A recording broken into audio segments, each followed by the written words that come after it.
Welcome to this deep dive. Today we'll be exploring Japanese strategy. It's not just about tactics on the battlefield, but a way of thinking that's really made its way into everything, from the ancient art of swordsmanship to the boardrooms of today. Absolutely. And guiding us on this journey is Fredrick J. Lovret's work, The Way and the Power: Secrets of Japanese Strategy. It's truly insightful. It really delves deep into these concepts and how they permeate so many aspects of Japanese culture. Now, I know what you might be thinking. How is ancient samurai wisdom relevant to ME in the 21st century? Well, get ready to be surprised because we're about to unlock those secrets. So let's start with the fundamentals, the concept of Inyu.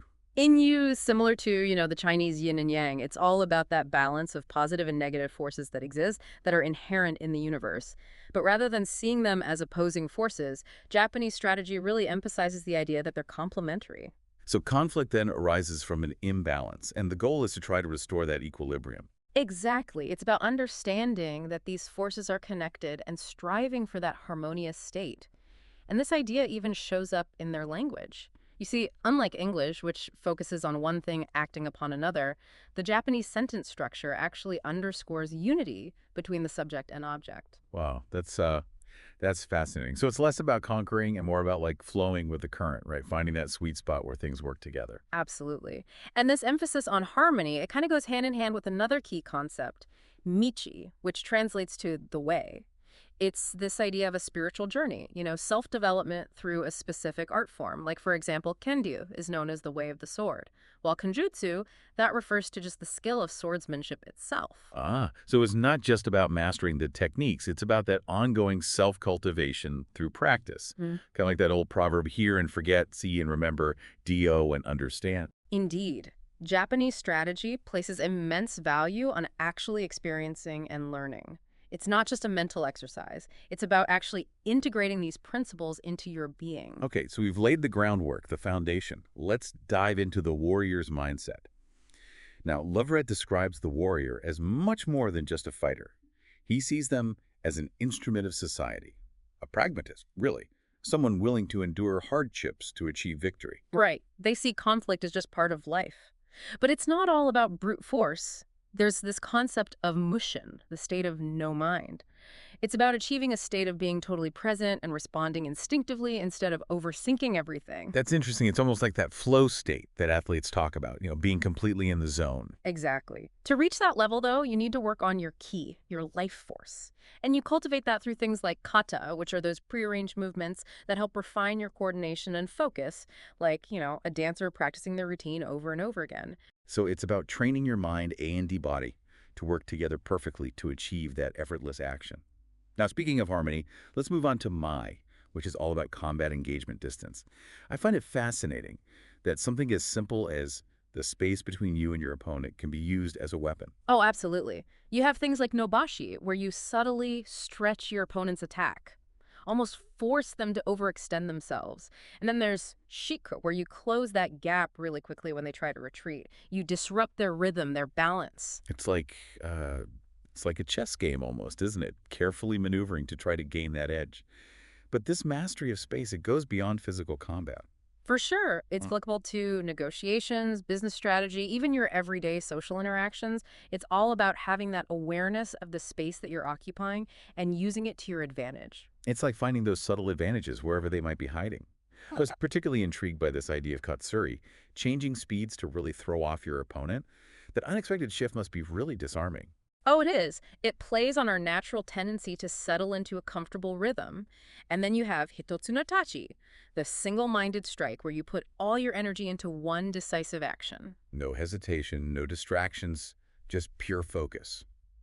That sounds intense. It is, and it requires total commitment. But this idea isn't limited to just physical confrontations. It's about laser focus applied to anything challenging. Interesting. So it's like tuning out all the noise and focusing on what really matters. Yeah. Now, Lovret also talks about osai, which is all about control. He gives the example of makura osai, where you immobilize your opponent by pinning their head. Right. And then there's a less forceful way, but still very effective, called kuzushi. Here, you disrupt their balance before trying to throw them. It's like strategically setting the stage for your move. So you're not just overpowering them, you're actually undermining their foundation before you make your move. Pretty clever. It is. You see this a lot in judo. but it can be applied to any situation where you need to take control. Okay, let's talk about the psychological aspects of Japanese strategy. Lovret emphasizes projecting strength through Minari, and he even goes so far as to say that a warrior should sleep as if standing at attention. It sounds a bit extreme, doesn't it? But he argues that how you appear on the outside really impacts your inner spirit, and it can have huge influence on your adversary. It's all about cultivating that aura of power and control. Wow, that's commitment. And then there's Utsurakashi, which is essentially manipulating your opponent's emotions by, kind of faking certain feelings. That's right. It's a powerful tactic. You can create openings by playing on emotional responses. You mislead your opponent, and bam, you've got an opportunity for a decisive strike. Fascinating. It's like a mental chess move, using deception to get ahead. But what happens when your strategy just isn't working? That's where Hanashi comes in, am I right? The art of letting go. Precisely. When something's not working, you have to be willing to abandon it and try something different. Adaptability is key in any arena. There's always another path to the top of the mountain. It's a good reminder to stay flexible and not get stuck in your ways. Absolutely. And to illustrate these strategies in action, Lovret analyzes historical battles like the Somme and Austerlitz. He shows how miscalculations can be devastating, but also how one well-executed move can completely change the course of a battle. So it's about learning from both the victories and the defeats, understanding the nuances of why certain strategies work or fail. Exactly. History is full of invaluable lessons for modern strategists, no matter what their field is. It really is amazing how relevant these ancient principles still are, whether you're, leading a team, working on a deal, or just trying to handle the complexities of everyday life. Understanding these strategies can give you a real advantage. Absolutely. It's not just about winning battles, it's about winning in life. Okay, so I'm curious about this concept of sudori, which I think means passing, right? That's right. Sudori is all about leveraging momentum. So if you're up against a really strong defense, the idea is to try and entice your opponent to move. And then as they move forward, you counter diagonally, taking advantage of the fact that they've committed to that direction. That's clever. Using their own force against them. Right. It's like that judo throw, the Sudorian age. Imagine your opponent's charging toward you, you step forward at the last second and drop low, and their momentum carries them right over you. Bam! I can see how that principle would apply to situations beyond, just physical combat. Absolutely. Think about it in a military context. If you're facing a well-defended enemy, a commander might launch a feint just to draw them out. And then as the enemy advances, they strike from the flank. Ah, I see. It's like redirecting a river's flow, but strategically to serve your own purpose. Yeah. Okay, let's get a little more philosophical. There's this concept of sugetsu, meaning the moon in water. Sugetsu. This one's all about deception. You present an illusionary target, like a reflection, and then you evade while simultaneously countering. You basically lure your opponent in with a false image. So creating that illusion to draw them in. Exactly. Imagine a swordsman holding their sword low. Their opponent strikes at their head, but the swordsman just glides forward, almost like a ghost, and delivers their counterattack as they pass. That must take incredible timing and precision. It does. Mushin, that state of no mind we talked about earlier, that's crucial here. You have to react instinctively. Without hesitation, you're completely in the flow of the encounter. Speaking of flow, there's a term irimi, which means entering body. That sounds incredibly dynamic. Irimi is about, again, using momentum to your advantage. When your opponent attacks, you actually move into their rear corner, which makes it extremely hard for them to counter. So it's more than just blocking, you're actually shifting the entire dynamic of the fight. Imagine two swordsmen, right? One attacks, the other lunges forward, does a quick turn, and ends up behind their opponent ready to strike. It takes a ton of agility and a deep understanding of your opponent's movements. There's even a variation called gyaku irimi, where you go to their right rear corner instead of their left. Ah, adding that element of surprise coming from an unexpected angle. Right. And imagine using irimi when you're outnumbered. You break through their line and you actually push one of your attackers into the others so their own momentum works against them. Wow, that's incredible. It completely changes the game. But irimi isn't just about evading, is it? No, it's about using your opponent's attack as an opportunity to gain a decisive advantage. It's a reminder that even when you're defending, you can still maintain an offensive mindset. Okay, I'm really intrigued by the idea of hito-imi, which means unifying action, right?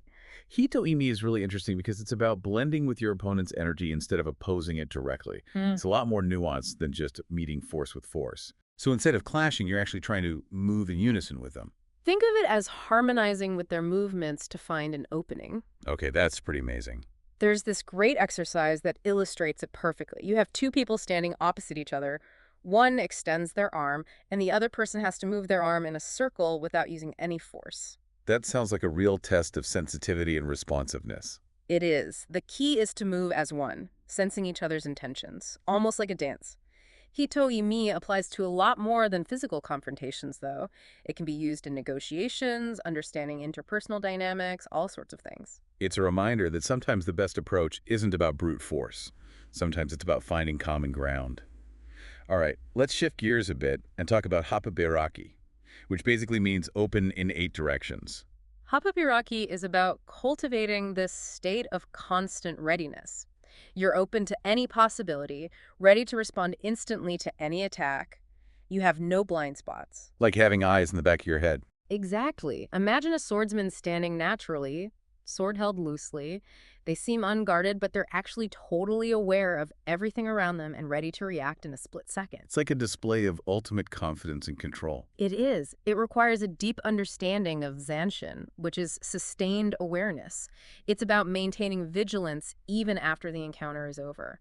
An opponent might see this open stance and think, oh, they're vulnerable, but that readiness is there. It can be pretty unsettling. So it's about projecting both vulnerability and strength at the same time. That's a powerful combination. Okay, this term ingetsu, meaning full moon, sounds pretty grand. Ingetsu is all about encompassing all possibilities. You're not limited to a specific stance or approach. You can attack or defend from any direction. Interesting. So it's very fluid, adaptable, like water taking the shape of its container. Right. Picture a swordsman with their weapon raised overhead, the blade reflecting the sun. They're not committed to any particular attack, but there's this potential energy there that can be directed anywhere. It's a posture that suggests both power and flexibility. And the first stage of Ingetsu is called Asahi, the rising sun. As the swordsman slowly raises their weapon, the light catches the blade and blinds their opponent for just a moment. And in that moment of vulnerability, they strike. It's like a beautiful combination of deception and decisiveness. And Getsu reminds us that true mastery is about being adaptable and unpredictable, responding to any situation with grace and power. Okay, let's talk about a concept that's fundamental to any strategic endeavor, chushin, or centering. Controlling the center seems so important in any kind of conflict, right? Right. Whether it's a physical fight, a business negotiation, even a chess game. If you can control the center, you've got a strategic advantage. Exactly. It's about establishing that position of strength so you can dictate the flow of the encounter. Think about a battlefield. The army that controls the high ground, that central position, they've got the upper hand. Right. They can see the whole battlefield, move their troops more effectively, respond to any threat quickly. And this applies to other areas too. Like in a business negotiation, whoever sets the agenda, whoever steers the conversation, they usually have the advantage. So positioning yourself strategically is super important for success in any field. There's this interesting concept called chushindori, which means drawing your opponent to the center. Wait, why would you want to bring your adversary closer? That seems counterintuitive. It's about disrupting their balance, taking advantage of their vulnerability. You're essentially luring them into a trap. So imagine a swordsman standing calmly in the center. As their opponent approaches, they shift their weight ever so slightly, just enough to create an opening and draw the attacker in. And in that moment of imbalance, they strike. Ah, so you're using their aggression against them. That's brilliant. It is, and chushindori can be applied to so much more than just physical combat. Think about psychological warfare, for example. It's a reminder that sometimes the best defense is a subtle offense. Okay, let's talk about something that might seem a little superficial at first. Minori, which translates to appearance. I'm curious how something like appearance can actually factor into strategy. Well, appearances can be deceiving, right? In the realm of strategy, projecting an aura of strength and confidence, that can be a powerful weapon. So it's not just physical appearance, it's the overall impression you project. Think about it. A warrior who stands tall with a steady gaze and impeccable grooming, they can intimidate their opponent before any blows are even exchanged. It's about projecting this image of invincibility. And this applies outside of physical confrontations too. Think about the corporate world. A company that presents a polished professional image, they're going to command more respect, more trust from clients and investors. First impressions matter. Cultivating that positive image is a huge asset. Okay, but there's also the flip side of this. There's utsurakashi, which means manipulating emotions. Right. Utsurakashi is all about using deception to manipulate your opponent's emotional state. You create an opening by playing on their emotions. So it's basically mind games.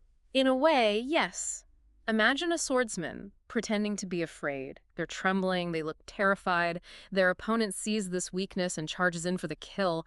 But in that moment of overconfidence, the swordsman springs their trap, striking with deadly precision. It's all about exploiting your opponent's assumptions. That's clever. It is. Utsurakashi really highlights the psychological aspect of strategy. Emotions can be powerful weapons, and learning how to use deception can give you a serious edge. Now, the concept of rite, meaning both hands, sounds really interesting to me. Rite is all about adaptability.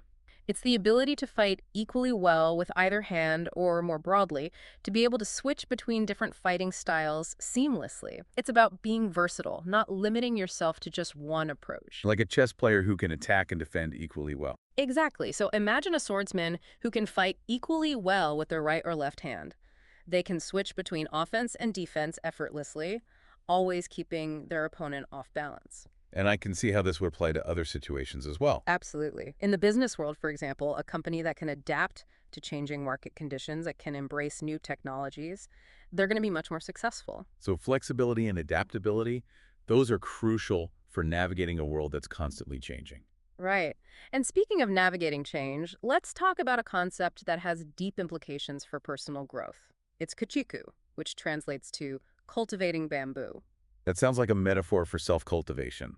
How does it relate to strategy? Kuchiku recognizes that your outward appearance is a reflection of your inner state. By cultivating a strong, upright posture, you not only project power and confidence, you actually influence your own mental and emotional state. So it's about aligning your inner and outer worlds. Think about a bamboo stalk. It's tall, straight, resilient. A warrior who embodies those qualities will naturally command respect, inspire confidence. True strength comes from within, but cultivating a powerful external presence helps to reinforce that inner strength. Okay, the concept of sente, meaning initiative, I feel like that's a really important concept, especially when it comes to leadership. Sente is all about seizing the moment, dictating the terms of the engagement. You're not reacting to your opponent, you're taking the initiative. That makes sense in so many different contexts. In swordsmanship, it means striking first, disrupting your opponent's rhythm, and taking control. In the business world, it's the company that innovates, that brings new products to market before anyone else. They gain a huge advantage. It's about being bold, decisive, and taking calculated risks. Sente is about shaping the future instead of letting it shape you. Okay, this next concept is all about speed and precision. Ichi no hishi, which means rhythm of one. It sounds like eliminating any delay between thought and action. That's it. Ichi no hishi is about getting rid of hesitation. You move from intention to action in a single fluid motion. So it's about being decisive and eliminating that gap between thought and action. Exactly. Imagine a swordsman drawing their sword and striking in a single breath. No wasted movement, no pause for thought, just pure will and power. Wow, that's powerful. And I can see how that principle could be applied to anything you're trying to achieve. Absolutely. In any pursuit, being able to act decisively without hesitation, that's a major advantage. It's a reminder that sometimes the simplest and most direct approach is the most effective. Okay, this term sekka, meaning spark, it makes me think of something sudden and intense. You got it. Sekka is about responding to your opponent's attack with an immediate, decisive counter. It's like a spark igniting from flint. So you're basically intercepting their attack at its very beginning, not waiting for it to fully develop. Exactly. Imagine two swordsmen, their blades touching. One starts to raise their sword and the other strikes instantly, their movement as quick and unexpected as a spark. That must take incredible timing and anticipation. It does. Sekka is all about seizing the moment, taking advantage of your opponent's vulnerability the instant they commit to an attack. It shows that even when you're defending, you can still have that offensive mindset. It's a great reminder that opportunities could appear in the blink of an eye, and being ready to take advantage of them, that's crucial.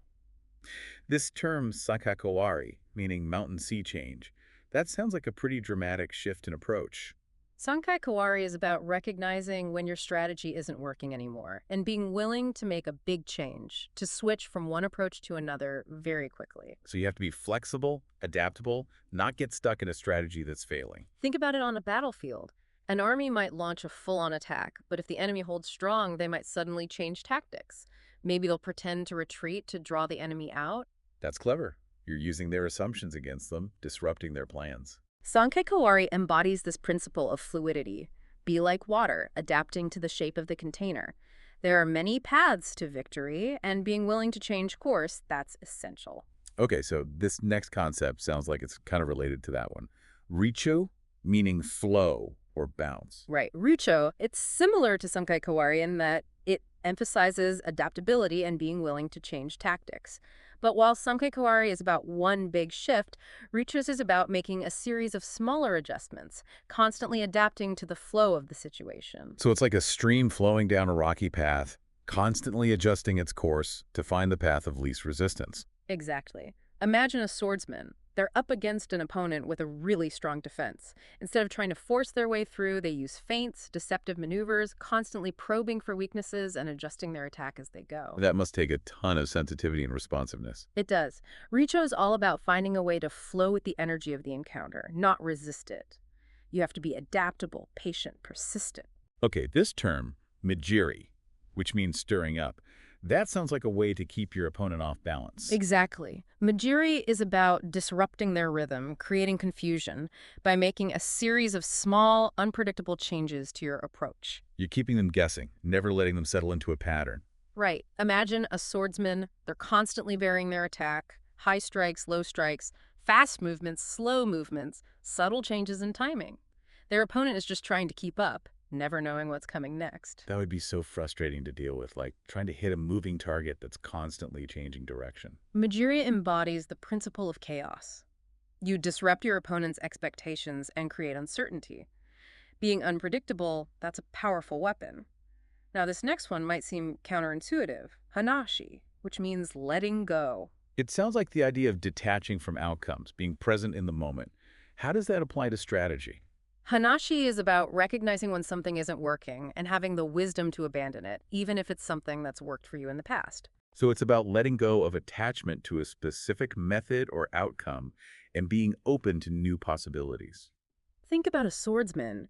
They're trying to break through their opponent's defense with a specific attack, but it's not working. They need to be able to let go of that and try something else, even if it means abandoning a technique they've spent years mastering. Sometimes the hardest thing to do is let go of what's familiar, Yeah, right? And embrace something new. exactly. Hanashi is all about non-attachment, being free from those preconceived notions. You have to be open to new possibilities and adapt to changing circumstances. Okay, this term tachifumi, which means stomping on a sword, that sounds pretty intense. Tachifumi is about maintaining constant pressure on your opponent.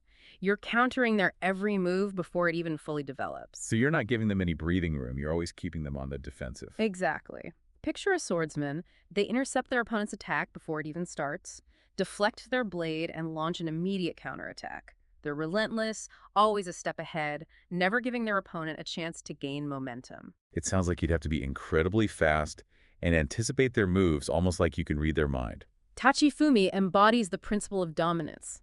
You're asserting your will, controlling the flow of the encounter. Sometimes the best defense is a relentless offense. Okay, this one sounds like it's all about messing with your opponent's head. Kajigo kashi, which means shadow hiding.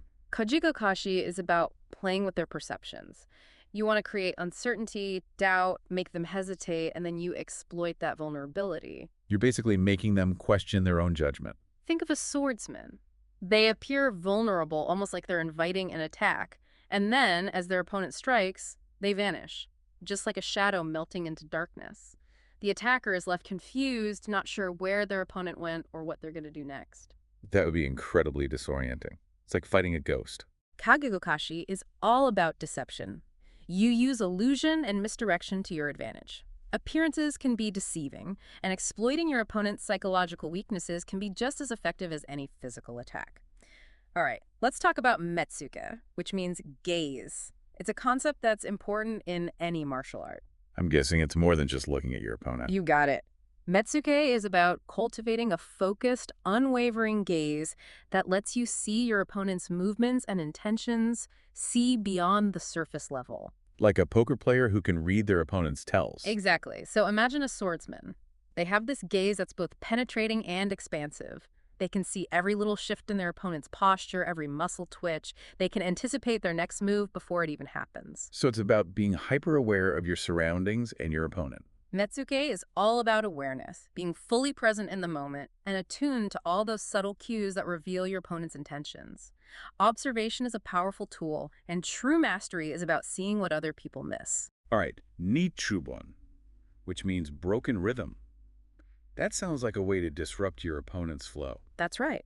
Nichiburn is about disrupting their timing, creating openings, by introducing unexpected pauses and changes in pace to your movements. So you're constantly changing the tempo, keeping them off balance. Exactly. Imagine a swordsman. They attack with a series of rapid strikes, then suddenly pause, and then resume their attack even more forcefully. Their opponent, who is expecting that initial rhythm to continue, is caught totally off guard. It's like when a musician suddenly changes the time signature of a song. It throws you off completely. Nichubun is all about disruption. You break the flow of their movements and you create chaos. Unpredictability can be a very powerful weapon. Okay, let's talk about nagashi, which means flowing. Nagashi is about maintaining this continuous flow of movement. You transition seamlessly from one technique to another, like water carving its path through a landscape. You're not stopping and starting. You're moving with a constant, adaptable energy. Right. Imagine a swordsman. Their movements are so fluid, they all blend together, their attacks flow into counterattacks effortlessly. Their opponent is constantly on the defensive, never gets a break. It sounds like it requires incredible stamina and precision, like a dancer who never stops moving. Nagashi embodies the principle of harmony. You're moving in sync with the natural flow of energy.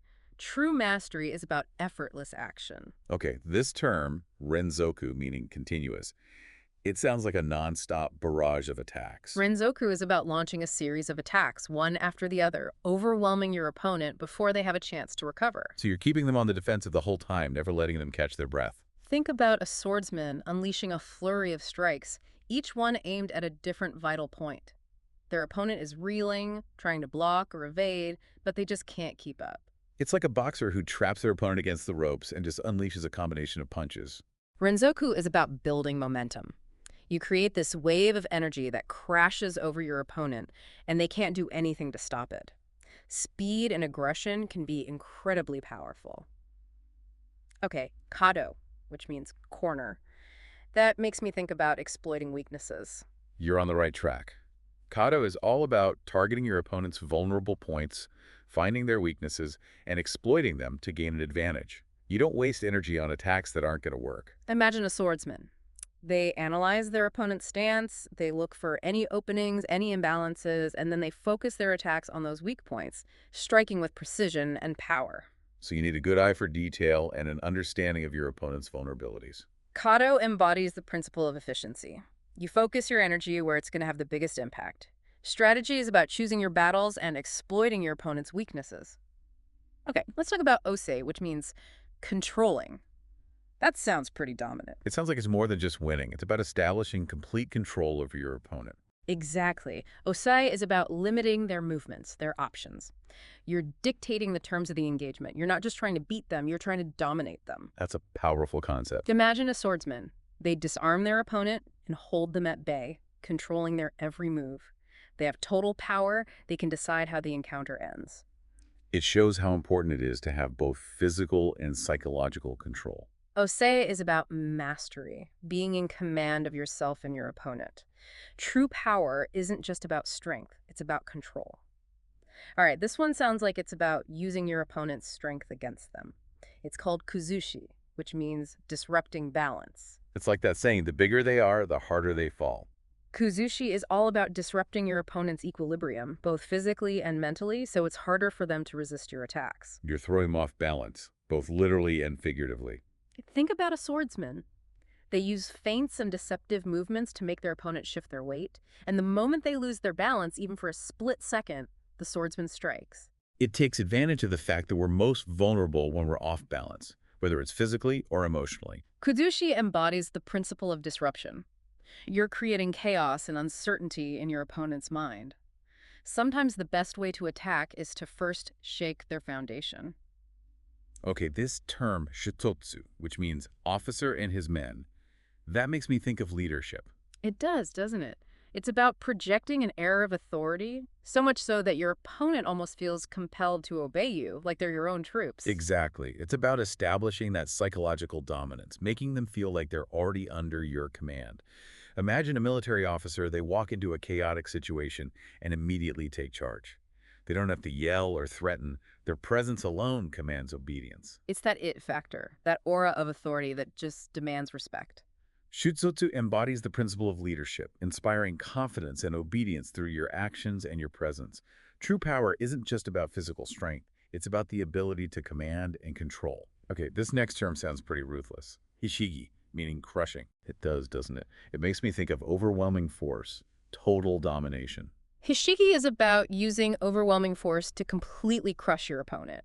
You don't give them any chance to resist or recover. You're going for total domination, no chance of a comeback. Imagine a swordsman attacking with so much ferocity that their opponent is simply overwhelmed, their defenses shattered, their spirit broken. It's a brutal tactic, but sometimes it might be the only way to survive. It's a reminder that war isn't a game. Sometimes survival requires extreme measures.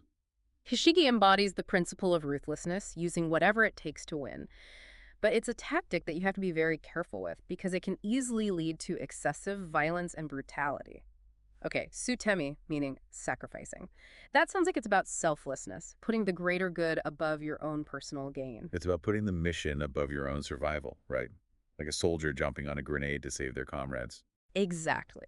Or a swordsman charging into a battle that seems hopeless, knowing that they're probably not going to survive. It's an act of incredible courage, incredible selflessness. It's a reminder that true heroism is often about putting the needs of others before your own. Sutemi embodies that principle of sacrifice, putting others first. Sometimes the greatest victories come at a great personal cost. All right, this next term has a pretty heavy feel to it. Ayuchi, meaning mutual killing. It sounds like a desperate last-ditch effort. Ayuchi is a last resort tactic. You're attacking with the intention of killing both yourself and your opponent. It's a suicide attack, something you only do in the most desperate of circumstances. Imagine a swordsman facing certain defeat. They don't surrender. They charge into battle, determined to take their enemy down with them. It's a pretty chilling reminder of the extremes that people will go to when they're facing defeat. Ayuchi embodies the principle of desperation. You're fighting to the death, even when all hope seems lost. It's a reminder of the darkness that conflict can bring out, the lengths that people will go to when they're driven to extremes. Okay, let's move on to something a little less intense. Deishush, which means large and small.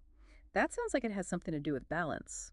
Daishu actually refers to the pairing of a long sword and a short sword that samurai traditionally carried. It's all about being adaptable, having the right tool for the job. Think of it like a handyman with a toolbox full of different tools for different tasks. Right, so you're not limited to just one weapon or approach. Imagine a swordsman. They're facing a skilled opponent, but they're in a tight space. They might switch from their long sword to their short sword because the smaller weapon gives them more agility in that situation. It's a reminder that flexibility is key. Being able to adapt to different situations can give you a real advantage. Daishin embodies that principle of versatility, being able to change with the circumstances and use a variety of tactics. There's no one perfect solution for every problem, so being prepared with different skills, that's crucial. Okay, this next concept sounds like a clever way to exploit your opponent's overconfidence. Keimon, meaning opening the gate. It sounds like setting a trap, making them think they have the advantage. That's exactly it. Keimon is about luring your opponent into a trap by making yourself look vulnerable. You exploit their eagerness to attack. You're essentially setting bait and waiting for them to take it. Like a spider weaving a web, patiently waiting for its prey to get caught. Imagine a swordsman. They pretend to be off balance, inviting their opponent to strike. And then, as soon as they commit to the attack, the swordsman steps aside, using their opponent's momentum against them. Ah, classic judo move. Using their strength against them. That's brilliant. It is. Keimon is all about manipulation, using your opponent's weaknesses and their desires against them. Sometimes the best way to win is to let your opponent defeat themselves. It's interesting how these concepts from Japanese swordsmanship and strategy can be applied to so many different aspects of life. It really is. It shows how universal these principles are. They apply to any situation where there's conflict, competition, anything like that. Exactly. Whether you're facing a tough negotiation or trying to be successful in your field, these principles can really help. Okay, so we've covered a lot of individual concepts. Let's shift gears and look at some historical examples that illustrate these principles in action. One of the most well-known battles of World War I was the Battle of the Somme. The Somme, that was a tragic example of what happens when you have poor strategy and you fail to adapt to the realities of modern warfare. The Allied commanders, they just launched a frontal assault against heavily fortified German positions. It was a disaster, resulted in tons of casualties. It's a reminder that if you hold on to outdated tactics, the consequences can be devastating. The Somme really highlights how important it is to be adaptable, to be innovative. If you cling to old strategies when technology is changing, when the circumstances are changing, it can lead to really bad outcomes. You have to be willing to change your thinking, embrace new approaches. Okay, so in contrast to the Somme, let's look at the Battle of Cambrai. Cambrai was a turning point in World War I. It was the first time tanks were used on a large scale in battle. It was a revolutionary moment in military history. It's amazing how new technology can completely change the game. The British, they used hundreds. The British, they used hundreds of tanks to break through the German lines, and they achieved a pretty significant breakthrough. The tanks, with their mobility and firepower, they proved to be a real game changer. It really showed the power of technological innovation. It's a great example of how embracing new technology and adapting your strategies to use it can completely change the course of events. Cambrai is a reminder that innovation can really shape history. Okay, let's shift gears again and look at one of Napoleon Bonaparte's most famous victories, the Battle of Austerlitz. Austerlitz is considered a masterpiece of military strategy. Napoleon, he used deception, maneuver, and decisive action to completely outwit and defeat a much larger Austro-Russian army. It really shows his genius as a strategist, his ability to outmaneuver his opponents. He manipulated his enemies, exploited their weaknesses, and it led to a decisive victory. Austerlitz highlights the importance of careful planning, having that strategic vision, and being able to adapt to changing circumstances on the fly. It's an amazing example of how brilliance and audacity can win the day, even when the odds are stacked against you. I think these historical examples really show the power of strategic thinking and how these principles can be applied in so many different contexts. They show that strategy isn't just about military campaigns, it's about approaching any challenge with a thoughtful, adaptable mindset. Absolutely. It doesn't matter if you're going up against a competitor in the business world or tackling a personal obstacle. These principles can be incredibly valuable. Okay, let's take a closer look at a few more specific concepts. We'll start with Bujutsu, which translates to the science of war. Bujutsu covers a wide range of martial arts and military strategies. It's a holistic system, so it's not just about physical technique. It also emphasizes mental discipline, strategic thinking, and spiritual development. So it's about cultivating that warrior mindset, not just about fighting, but about developing the character and the discipline to overcome any challenge. Right. Bujutsu is about refining your skills, developing your character so you can be more effective, more resilient, ready to face any adversary. Okay, now this term, chikama, which refers to a close combat interval. That sounds intriguing. Chikama is the distance from which you can strike your opponent without having to take a step. It's a crucial concept in close quarters combat. It stresses the importance of positioning and timing. So it's about being close enough to react instantly, take advantage of any opening your opponent gives you, being in the right place at the right time. Exactly. Chikama shows how crucial it is to control that space between you and your opponent so you can dictate the terms of the engagement. Okay, let's move on to a really fundamental concept, chikara, which just means strength. Chikara, or strength, it's obviously essential in any physical confrontation, but true strength, it goes beyond just physical power. It includes mental and emotional resilience as well. So it's about having that inner strength to persevere, to stay calm under pressure, keep your cool when things get tough. Absolutely. A warrior needs mental fortitude to withstand hardship, emotional control to remain calm under fire, and spiritual strength to keep going when facing adversity. It's about having a strong mind, body, spirit. We've already talked about Tushin, meaning center, but I think it's worth exploring a bit further. Chushin is really central to Japanese strategy, no pun intended. It emphasizes the importance of controlling that central position. It doesn't matter if it's a physical fight, a business negotiation, or a chess match. If you can dominate the center, you've got a strategic advantage. It's about establishing a strong foundation from which you can control the flow of the interaction, set the terms of engagement. Think of a battlefield. The army that controls the high ground, that central position, they have a clear advantage over their enemies. They can see the whole battlefield, they can direct their troops more effectively, and they can respond to any threat much quicker. And it applies to other areas as well. Take business negotiations, for example. The person who sets the agenda, the one who guides the conversation, they usually have the upper hand. It's a great reminder that strategic positioning is so important for success, no matter what you're doing. We also talked about daisho, which literally means large and small. Right, daisho refers to the pairing of a long sword and a short sword that the samurai traditionally carried. It embodies the idea of adaptability, of having the right tool for the job at hand. So you're not limited to just one approach, one weapon. You have options. Imagine a swordsman facing a skilled opponent in a tight space. They might switch from their long sword to their short sword, taking advantage of the maneuverability of the smaller weapon. It reminds us that flexibility is key. Being able to adapt to different situations can give you a real edge. Daishers is all about versatility, being able to adjust to changing circumstances and using a variety of tactics. There's no one-size-fits-all solution, so being prepared with a range of skills is really important. We also touched on kaimon, which means opening the gate. Right, it's about creating a false opening, making your opponent think they have the advantage. Kaimon is about luring your opponent into a trap by appearing vulnerable and then exploiting their eagerness to attack. You're essentially baiting them, enticing them to make a mistake. It's a bit like fishing, right? You cast a line with something irresistible and then you wait for the fish to bite. Think of a swordsman pretending to be off balance, almost inviting their opponent to strike. And as soon as they commit to the attack, the swordsman steps aside, using their opponent's momentum against them. Ah, that's a classic move. Turning their strength into a weakness. Very clever. It is. Kaimon is all about manipulation. You use your opponent's weaknesses and desires against them. Sometimes the best way to win is to let your opponent defeat themselves. It's fascinating how all these concepts from Japanese swordsmanship and strategy can be applied to so many different aspects of life. It really is. It shows just how universal these principles are. They're relevant in any situation where there's conflict, competition, any kind of struggle. Exactly. It doesn't matter if you're dealing with a difficult negotiation or trying to succeed in your field, understanding these principles can give you a real advantage.